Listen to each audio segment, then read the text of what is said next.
Welcome to USA Global TV and Radio, where our mission is to provide education, entertainment, hope, and inspiration.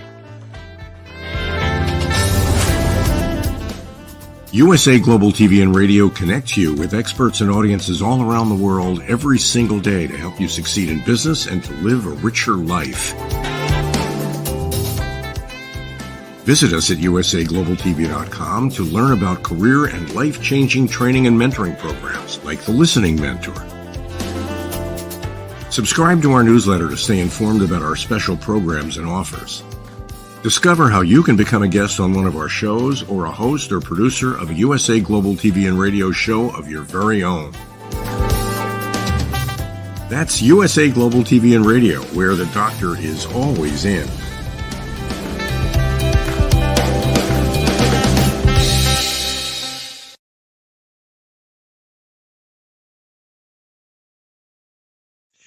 Hi, red.olaghlin here on The Wise Ones. Today, our guest on the USA Global TV and Radio Network also.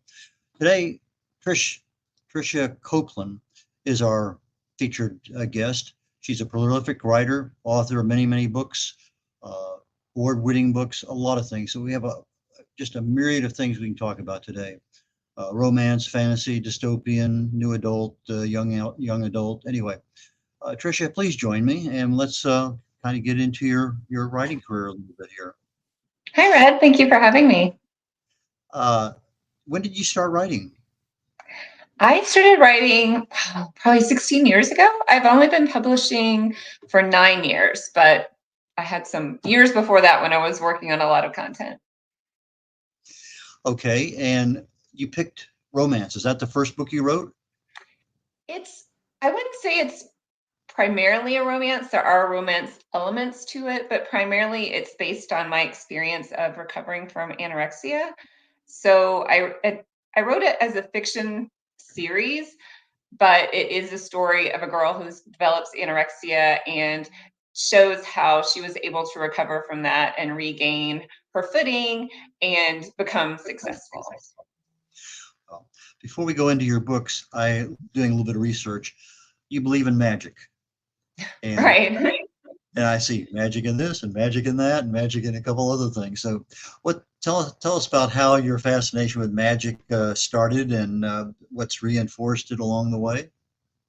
Right. Well, even though I started writing the series about a girl recovering from anorexia, really, I love fantasy books. So, and magic obviously is a big part of fantasy plot lines, characters, but I love writing in a lot of different genres, and I was trying to figure out how to connect all those genres, what drew someone to me, or what my brand was, or what was something that encompassed everything that I wrote. And when I thought about it, it was really, I call it magic, but it's that special spark inside each person, or that special idea, a special character, just, little bits and experiences that I call them magical because they're fun or they're inspirational or they make us happy. And that's the magic. Just, you might find magic by reading a book. You might find magic by taking a hike. You might find magic by gathering with your friends. And I just felt like, just that theme of calling things magical in our lives could bring joy to a lot of people. And that's really kind of can span all of my writing and all of my books. Okay, so it's kind of like finding that little comfort zone that just really comfy, cozy, and it kind of just warms you all over. Is that a fair way of saying it? That is, or just some like special gift, not gift or special thing that you have, a special ability. Maybe it's you draw really well, and how can you share your art with the world? Or maybe you're an author, or maybe you're a singer, or maybe you love helping people and are great with pets. Like anything that's special about you that you can share that contributes to community. Okay. I also noticed that you were an avid runner. Are you still? I am, yes. I did a half marathon this year and was about to do another one and I broke my toe. So that kind of sidelined that, but yeah, definitely looking forward to getting back out there. Got a few hills there in Georgia. I assume you're in the hilly part of Georgia. I used to live in Georgia and now live in Colorado, so we definitely have hills here. Okay. And when did you start running? Because that's a favorite thing of mine from way back when. Oh, really? And my son was a runner, and I remember the first time he ever ran an outdoor 10 miles in under an hour, uh, and that was across country, That's and amazing. that was pretty good. But anyway, it's a fascination for me. So, how did you get involved with running? Is that a high school thing or something before that? Yeah, my parents ran. Well, I guess my mom more than my dad, but my parents ran, and they would always bring us along to the races. Usually, they were just 5K races for different charities or events in our town where I grew up. And so I started doing that in high school. I ran track, mainly the 1 and 2 mile. I was never fast, but I could run long distances. Then, yeah, when my kids got older and I had more time, I just started doing it again. So, yeah. Okay. It's my alone time and my perfect happy time. Well, when I first started running, I always had to have music playing, a headset or handheld. But then after I got into it a lot more, I wanted that alone time just to let the brain and I'd find out there were so many times that I could just solve a problem. I go out and run for an hour and come back, and you just let the things kind of roll around, and boom, you have solutions. May not be the right solution, but they are solutions to at least think about more. Yeah, But I definitely find that, and it definitely helps with my writing and my plot lines. And I'm always thinking about my characters and what they're going to do next, and how I can get them to from point A to point B where I want to in my stories. So are any of your characters runners? I did have a lot of running in my dystopian novels. The characters have to run away. And at one point, they hike all and run all the way from like California to Kentucky. So they did a lot of running, but they didn't have airplanes or cars or anything like that. So, yeah. Okay, you have various different kinds of when I check in your website. Like producer, if you could bring up her website, I think there's several things there that we can begin chatting about. Uh, but one of the ones I noticed, you use a word FAE, which to me means fuel air explosive. Yeah, but in your particular case, not being military, it's going to mean something else. And when I looked it up, okay, it's not fairy, but it's another genre within European culture, history, whatever. So if we get a chance, we'll take a look at your book on that one. And then you have a new book coming out, what, next month? Yes, I do. The fourth book in the Fae fantasy series that I write. So that's called the Realm Chronicle series. And yes, Fae is just another spelling for fairy to me. And there's a lot of interpretations of fairies. My Fae have wings and they don't have pointy ears. So that's makes my Fae a little bit different. Also, I didn't do a lot of research on Fae before I started writing them, so they don't always have the typical characteristics that sometimes you hear about fairies and Fae. Like they can lie, but they don't often lie because they do live like a very simple life in kind of a Middle Ages setting, but they live in a realm underneath our realm. So it's a present day series, but it takes place in a world underneath our world, like underneath the bedrock of our world. So that's sort of my setting for my Fae. They can fly around, and they're not. A lot of times, the Fae are affected by iron or metals, and mine aren't affected by iron or metals. But they live a simple life. They farm, they trade goods, they raise their cattle, and get all their own food. They have more kingdoms and that are run by monarchs. So the main character is a Fae princess named Titania, and her father gives her the monarchy at age 15. She's the first ever female monarch in her realm. So not only does the rest of the realm and the rest of the kingdom's leaders say, maybe we should have a 15 to 17 is about adult when they're becoming adults for the Fae, but the rest of the realm is like, maybe we shouldn't have a female. We've never had one. And even a lot of people within her advisors are wondering whether she can actually do the job she's been given. So she has a lot of challenges. And has to prove herself, has to prove that she's worthy, and has to decide for herself that that's what she wants to do. So that book, the first book in the Realm Chronicles series, is To Be a Fae Queen, which is, her making that decision and earning her place. And then the second book is To Be a Fae Guardian, where she really has to safeguard her realm from an evil being. I'll just say that. I won't say too much about that. Gives too much away. The third book is To Be a Fae Legend. And then the fourth book that comes out next month is To Be a Fae Rogue. So we have her adventures in what we call Middle Earth, which is the Fae realm under our realm. And then Upper Earth is where the humans live. And she does come into the human world through fairy rings that they're magically activated. So that's always a lot of fun. And she interacts with the witches and the vampires and some other fun characters in the new book, elves and werewolves. So I had a lot of fun like creating her world and having her interact with characters and, well, fantasy characters in our human realm. How many more books in the Fae series do you expect to write? Just one. I'm working on the finale to the series right now, so that will come out probably like mid to late summer next year. So you're writing a book a year, or just in that particular series, a book a year?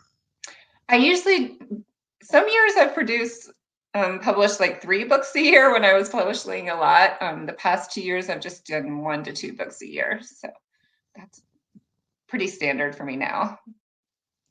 And then how do you do you have a picture of your character so that when you're writing in their mindset, you can actually see the person you're writing from within, and maybe the person that they're talking to or expounding?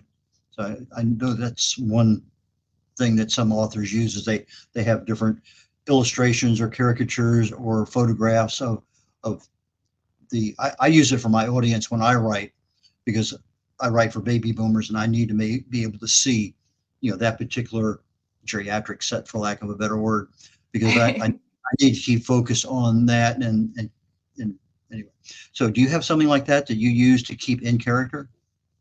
I do. In the beginning, I used it more than I do now. I think my characters are so ingrained in my head, I don't need them as much.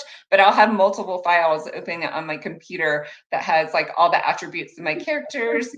Maybe if they have, what they look like, what their personalities are, what their current state of angst or their current state of, what their mission is right now.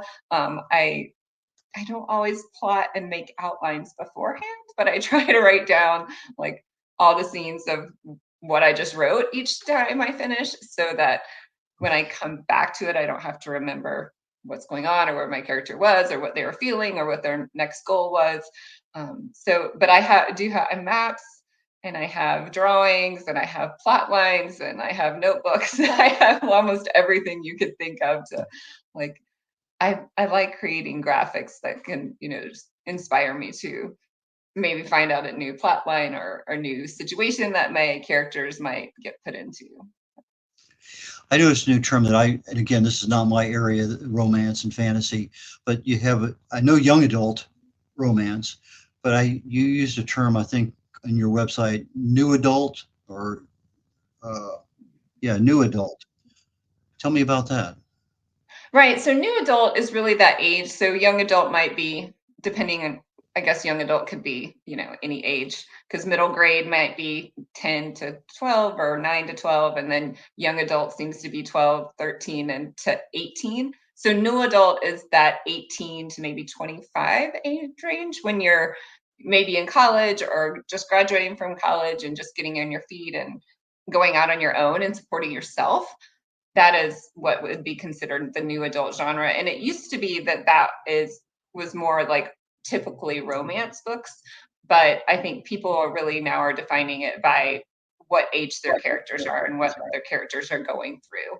So that's the new adult genre. And most of my romances from the Perfect Romance series are that new adult, where the characters are in college or just getting their first jobs and navigating that time in their life. Yeah, that's a pretty exciting time in life, actually, isn't it? It is fun. Dystopian. That's a totally different kind of thing. Now, you talked earlier about running to Kentucky from California or whatever. that's one of your dystopian novels. Right. My Lovelock Ones was the first book in the Lovelock series, and I published, I think it was 2019 when I published it. I wrote it in 2018. It was eerily predictive of 2020. So it hasn't been as popular since 2020 because the world my character is set in is a futuristic world where there's already been one global pandemic, and then they start seeing signs of a second pandemic. And so her parents and some other parents are all military families shift their kids off to the desert to be isolated from the pandemic, so they hopefully won't experience that.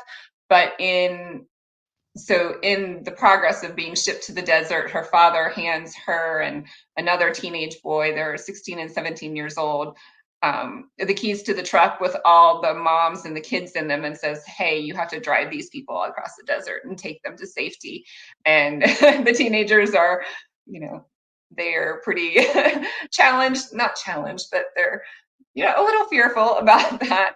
But it was eerily predictive because, well, the good thing is my characters don't experience the pandemic because they were sent to this safe place. But her sister does get this flu, and so she has to figure out how to get the cure or if there is a cure, how to get the cure, and if she can do that. So she ends up doing a lot of things she probably would never have thought she would do to help her sister out and help her family come back together, because their dad is still on the military base and they're in the desert location. So it was fun to write, and it was eerie when 2020 came and some of my predictions seemed like perfectly on target with what happened in our real pandemic. Anybody in your family in the military? No. Well, I guess my uncle. Yeah, my uncle was in the military. He was a lifelong Army person. So The books that you're writing now, are those the books that you used to read a lot in your earlier years? they are. I love fantasy. I always read fantasy as a young adult, and even as, when I got into college, I loved reading Lord of the Rings and Mary Stuart's Crystal Cave about Merlin and his younger years, as well as King Arthur and the Knights, were some of my favorite stories. I think I started out with Dorothy and the Land of Oz and the 13 books that go along with that series. It seems like I have certain things I love to read, but that's not the area that I write in. It's totally different. But it's that comfort zone we talked about earlier, that magic of just you put yourself living in that book or in a character or whatever it may happen to be, or just even being a spectator in some cases. And so when you're writing, you're keeping in mind your audience, being able to bring them up and let them down, and just keep that ebb and flow of the story or the focus of the book. So how do you do that? Because that's a hard thing to do. It's easy to bring somebody up or bring them down. You should keep them up and keep them down, but you can't do that because it's unfair to the reader. They can't handle that extended period of time. At least that's what I've been told. And I've had a couple books where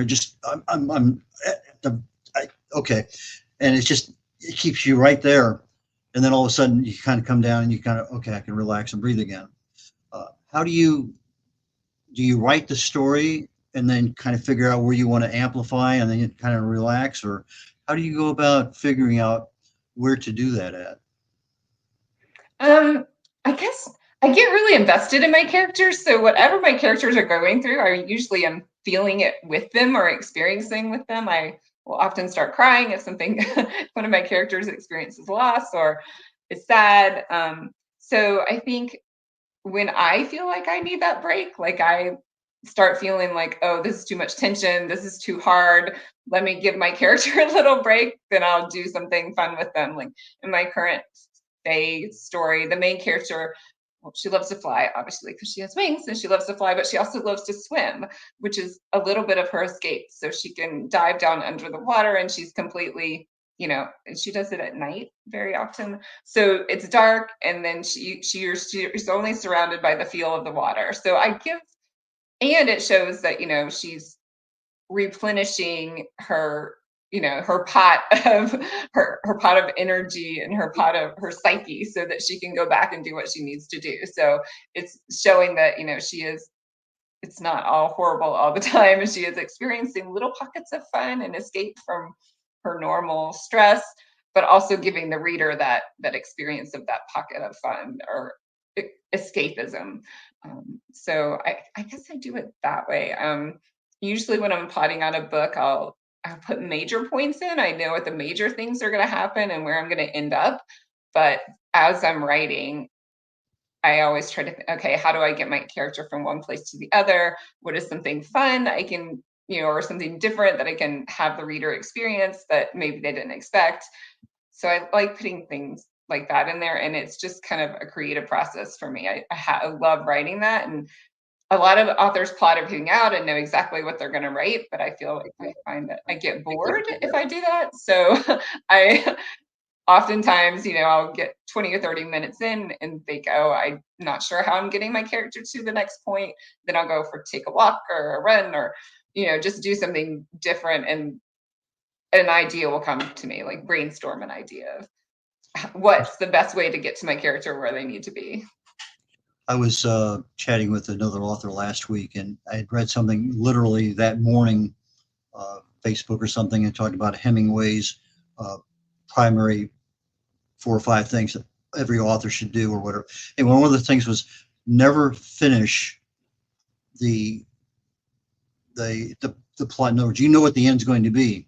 Don't write until the end. Stop at the end, because you can come back and pick it up and continue writing. But if you write until the end, now you have to figure out what's going to happen next. And sometimes that delays the book going. But as it filters through the mind, because, okay, well, maybe I'll tweak it this way or tweak it a little bit that way. But that really made a lot of sense, because so many times I'll finish and it takes an extra little bit. Okay, I'm done. But then how do I want to transition to the next one, or what is the next one? And I thought that's probably some of the best advice I've read in a long time, is when you're writing, write to a point where you know what the ending is going to be and stop.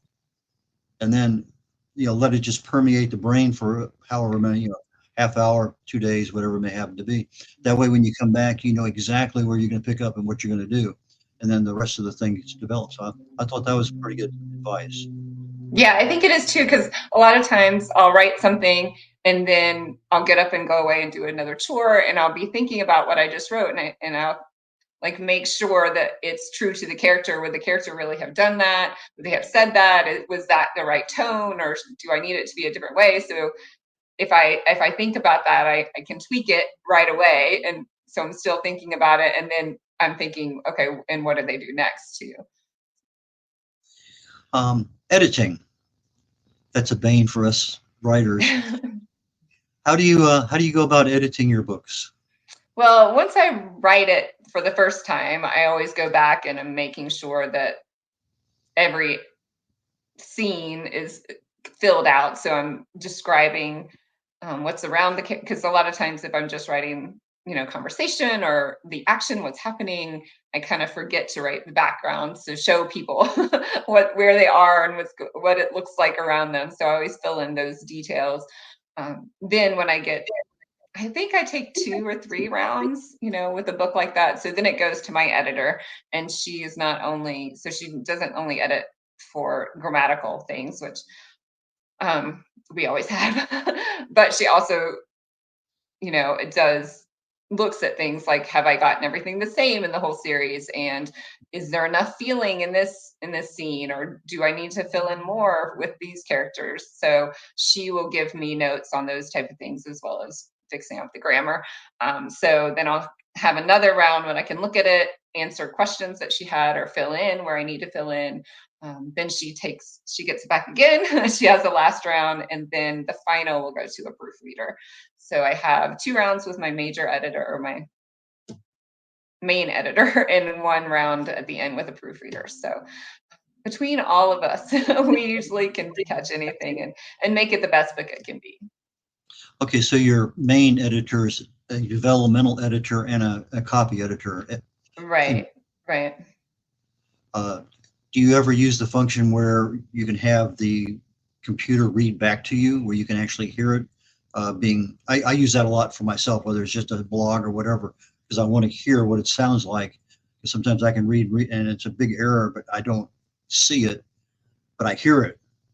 Have you ever used that function of being able to listen to what you're writing? I say it to myself in my mind. I don't actually have the computer read it to me, but I'll say it to myself in my mind several times if a sentence is not looking right, or I'm a very auditory person, so I will do that. Like if I'm rereading a scene, I'm kind of reading it in my mind and listening in my mind, not really out loud, but sort of out loud in my own mind, if that makes sense.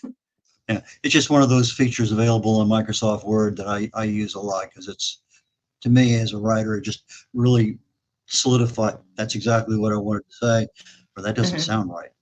Uh, I usually have editing parties at my house where I have, little snacks and alcohol and whatever, and do a little social intercourse for about 30 minutes with different people, and then give everybody random chapters in a red pen and let them take the next hour and just read.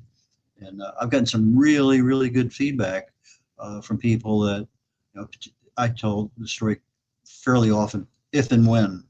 You know, I have a tendency to use if a lot, but once I found out that I do, when I go back toward the email, I'll do find. And I think the first time that I was pointed out to me, I had 86 ifs and I changed 82 of them to when. Yeah. So, but there's just little things there that as you get better and better at the writing and editing and all those things, it just makes it more fun. Uh, but you win a lot of awards. Is that something that your publicist put you in for? Is that something you go after yourself? Or tell us a little bit about your award-winning Yeah, books. all the ones I've done so far, I'm new with my publicist right now, so that's the first time I've ever had a publicist. But so all the awards, one for the Colorado Independent Publishing Association, for my Kingdom of Embers book, which is the first in the Kingdom Journal series, which is a YA urban fantasy series. And that series is an adjacent series to the Realm Chronicles. So those characters jump back and forth, which is, I can't let go of characters, so I just have to keep going with them and not let them go. But so yeah, I did that on my own. I really enjoy getting in that community with other authors because I learn a lot from other authors and I feel like we can support each other. So I really enjoyed that. With the Independent Publishers Association, I got an award for my audiobook of To Be a Fey Guardian that Jillian Yetter narrated. So that was really fun. That's a big, worldwide organization.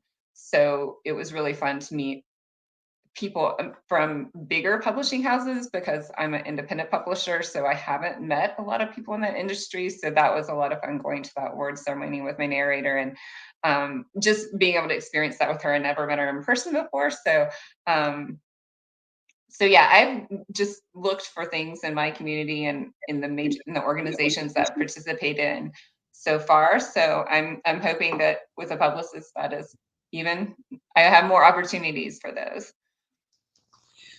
Now, you mentioned the audiobook. Not all of your books are on audio, is that right?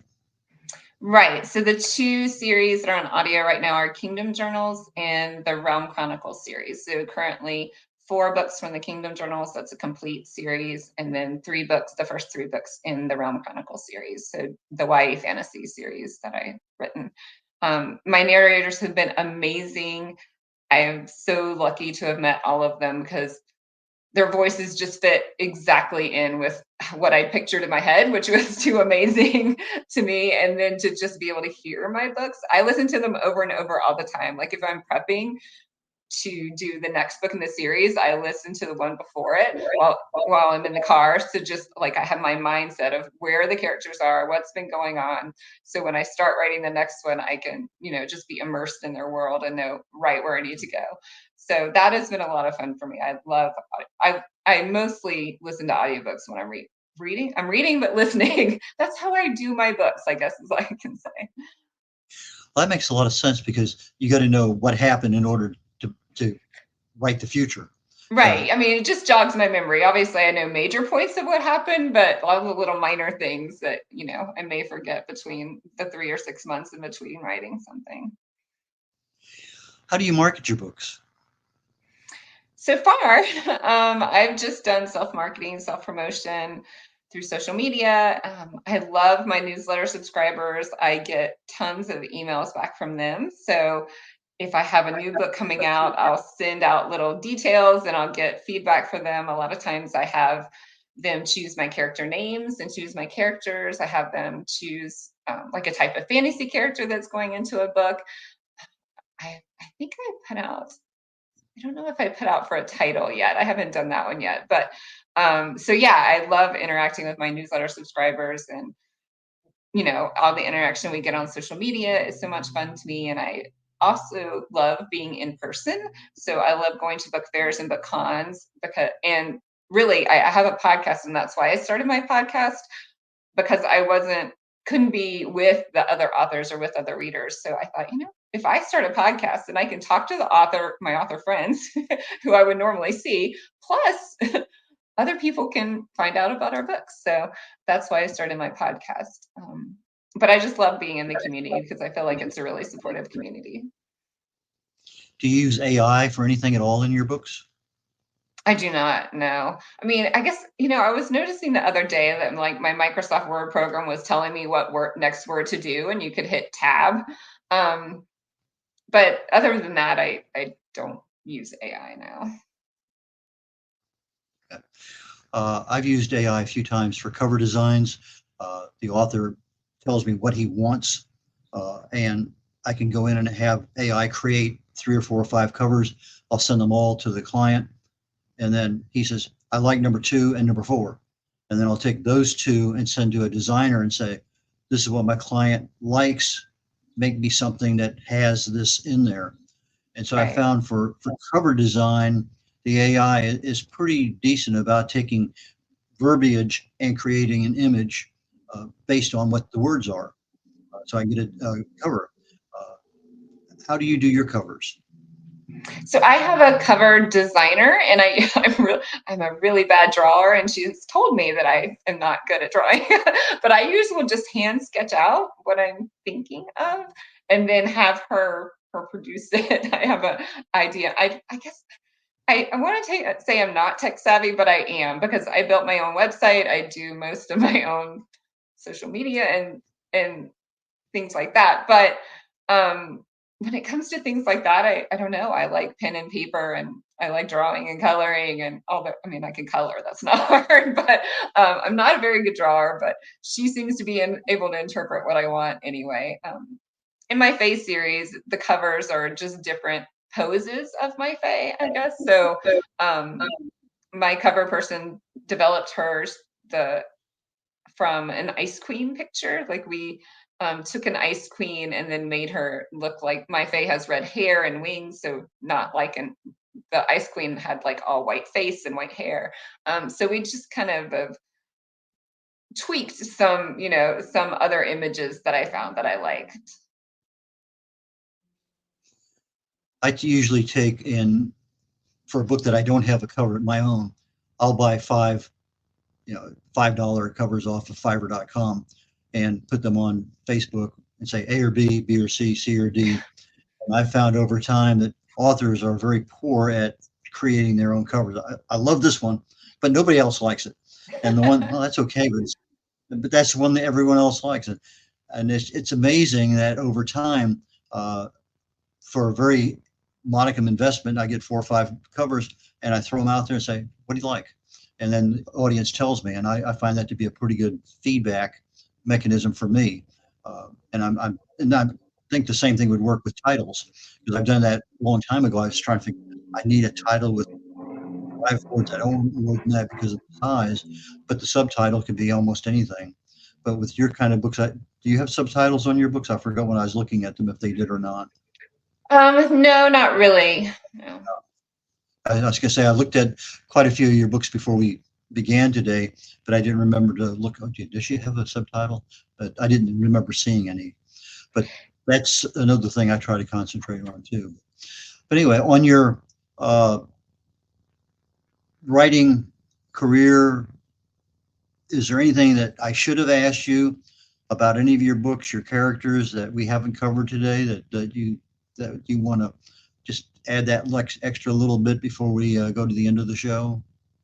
I don't think so. We covered all the genres that I wrote. So I started with my Being Me series, which is the story of the girl who recovers from anorexia. And then I moved into fantasy really quickly with I wrote a standalone novel, Drops of Sunshine, and then I wanted to write a vampire series, but it became a witch series. So that is the Kingdom Journal series, which led into my faith fantasy. And because my brain gets too stocked, then in between writing fantasy, I write the romance, which has been the Perfect Romance series, which there are 4 books in that series now. So yeah, I love writing. I love creating. I love the characters, and I love showing, characters who overcome whatever is going on with them, whether it's uh, personal or anxiety or just things that are thrown at them in their environment. Just like how characters can do that and showing that inspiration and resilience. Do you do any book signings or speakings or anything like that you use to promote yourself in your books?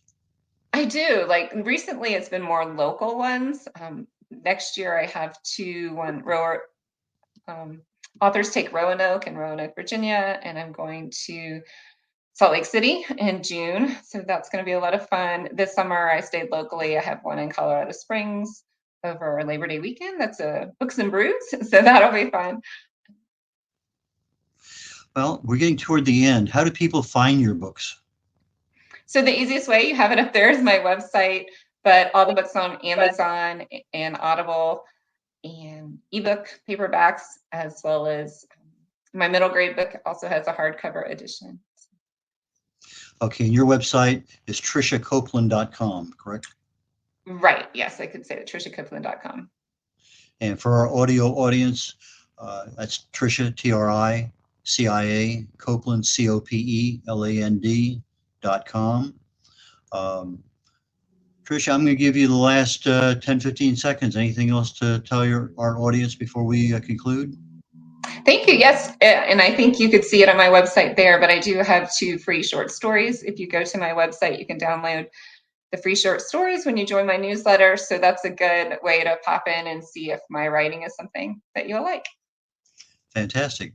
Tricia, thank you so very much today. And we have other shows for authors on the USA Global TV and Radio Network, one called the Corner Bookstore. I do have a chance periodically to interview people on that particular platform, as well as the wise ones that we're on now. So again, thank you so very much for your time today, and I really enjoyed our conversation. Thank you, Red. I appreciate it. Take care, and we're concluding on the wise ones today here on the USA Global TV and Radio Network. Next week, Amelia Younge will be our guest on the wise ones, and immediately here, let's see, in about 19, 20 minutes, Talking Heads is another program that I do on a regular basis every week. This week, we're starting a new topic. I'm calling it The Heart of Health. We're talking about how age affects us, but primarily how age affects our hearts. And that's the focus that I want to look at for the next couple, 3 or 4 weeks with regard to, what can happen, what can we do about it, and get into a little bit of the aging process, a little bit of the heart health, and some other interrelated functions within the body. So again, red.olaghlin signing off on the wise ones on the USA Global TV and Radio Network, and I look forward to seeing you next week. Take care, y'all. Bye now. Hello, I'm children's author Diane Floyd Bain, and I am co-host for several of the USA Global TV and radio shows. I joined because of the purpose of the USA Global TV and radio. They provide content for the viewers and listeners, an opportunity for people around the world to have their own show or even be a guest on an existing show. We truly believe in helping others get their positive message out to the world. We also have the opportunity for the listeners. You can watch on several platforms, and on YouTube, you can ask questions and even give a comment. We absolutely love it. I love being part of the USA Global TV and Radio because I love positive messages And who doesn't? And we need more of that in the world. We are a family, and we hope you will join us and become part of the family too.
This program has been brought to you in part by Zane Carson Carruth, etiquette and protocol expert, international award-winning author, television show host, and philanthropist.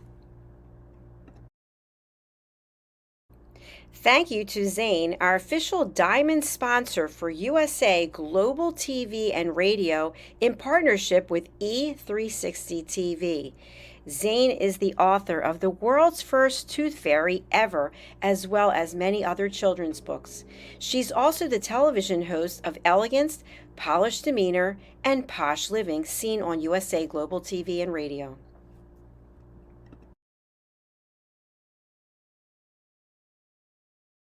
Hi, my name is Zane Carson Carruth, and I'm the author of this book, The World's First Tooth Fairy Ever.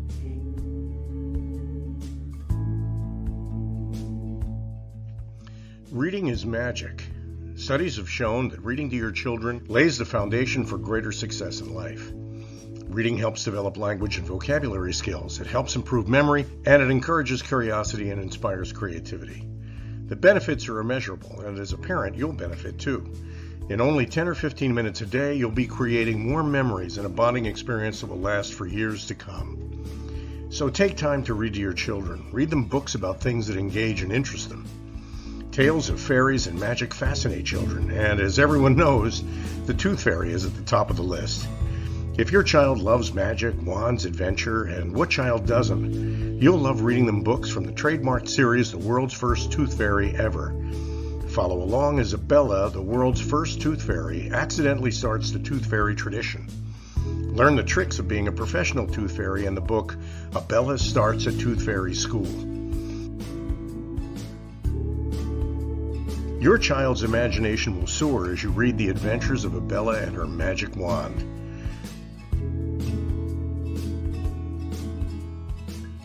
These wonderful books are available at worldsfirsttoothfairy.com and at Amazon, Barnes & Noble, and Walmart.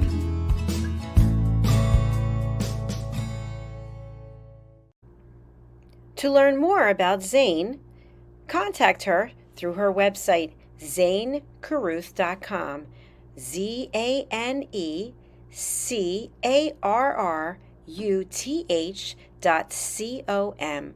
Order Zane's books and merchandise. Contact her about being a keynote speaker at your next event.